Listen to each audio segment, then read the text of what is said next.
அம்மா என்ன சொன்னாங்க? ஆச்சாரிய வீட்டுக்கு அருவாரத்துல கருகு தூரம் போனா என்ன ஆச்சாரிய வச்சுங்கிறான்னு மருமக சொல்றான்னு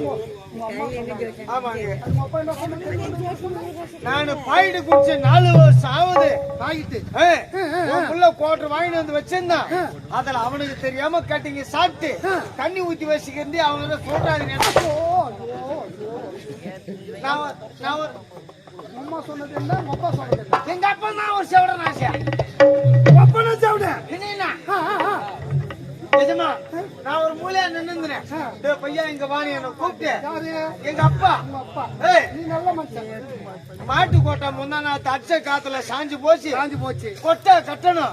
5 அங்கலாணி 4 கிலோ வாங்கினோன்னு என்கிட்ட 250 ரூபா கொடுத்தாருங்க. 5 அங்கலாணி வாங்கிட்டு வர சொல்லி உங்க அப்பா பணம் கொடுத்தாரு. 250 ரூபா கொடுத்தாருங்க. பணம் கொடுத்தாரு. நானும் போய் பஜாரா போய் கேக்குறேன். ரேட் எதுவும் நல்ல மனுஷன்டா. ரேட் எதுவும் படியில எக்ஸ்ட்ரா ஒரு 50 ரூபா போட்டு 4 பிளேட் பிரியாணி வாங்கிட்டு வந்துட்டேன்.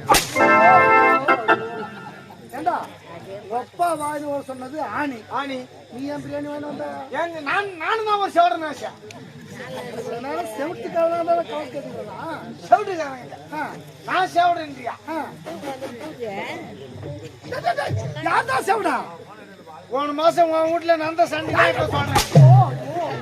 யார் வீட்டுல பூஜை பத்தியா? எடா கால தாமதம் கேட்டால் கட்டி கதை அள்ளி வீசி விட்டாயே. கேட்டீங்க நடந்ததை சொன்னீங்க. இது நடந்தது 2 நாள் ஒரு கோயில் நடந்தது. சரி வேண்டாம். ஏய் இது எந்த நாடு? எந்த நாடு புரியல.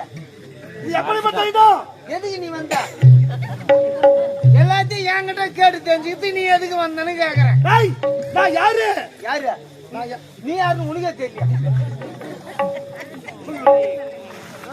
பக்கம் ஓத்தாவது தெரியுமா? குணப்பேதகத்தை இட்டு வந்து விட்டுக்கிறாங்கப்பா. நீ யாரு? ஒரு தேவ மாதிரி என்ன பத்தி பெருமையா எடுத்து சொல்லுவது உடைய கடமை தானே. ஆமா அதான் கேட்டேன். நீங்க சொன்ன பிறகுதான் நான் உங்களை பத்தி பெருமையா தூக்கி சொல்றேன். இதுதான் தேவ உலகம். பொன்னுலகம் தேவ இந்த தேவ உலகத்தில் தேவ இந்திரன் பெயரோடு சிறப்பு வாழ்ந்து கொண்டு வருகிறேன். ஆட்சியில் தேவல் அனைவரும் எவ்வித குறையுமின்றி சந்தோஷமாக வாழ்ந்து கொண்டு வருகிறார்கள். அனைவரும் சுகசாமத்தோடு வாழ்றாங்க. எந்த குறையுமே கிடையாது. குறிட்டு பார்த்தால குறையதை காண முடியாது. கேட்கும் போது மனதுக்கு அளவற்ற சந்தோஷம் இருந்தாலும் தேவனுடைய நலனை விசாரிக்க அவளோடு இருக்கிறது. சுத்தமாக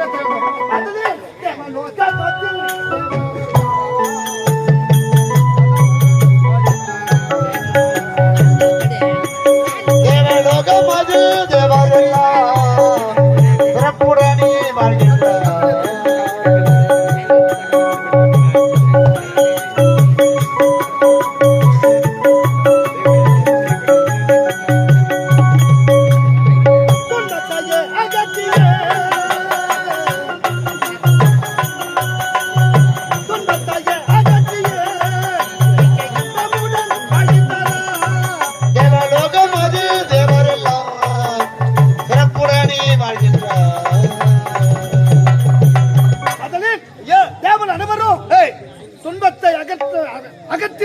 இன்பமோடு வாழ்ந்து கொண்டு வருகிறார்களா? ஆமாங்க, அதுல எந்த விதமான குறைபாடு கிடையாது. ஏனென்றால் என்னுடைய மருமகன் முருகனால் சூர சம்மாரம் முடிந்து அசுரர்கள் அனைவரும் வடியோடு அழிந்து விட்டார்கள். ஆமாங்க, அன்று முதல் இன்று வரை அசுரர்கள் பயமின்றி தேவன் அனைவரும் நலமாக வாழ்ந்து கொண்டு வருகிறோம். உண்மைதான், எந்த குறைவே கிடையாது. எந்த விதமான குறைபாடு கிடையாது. இருந்தாலும் என்னுடைய மனதில் ஒரு குறை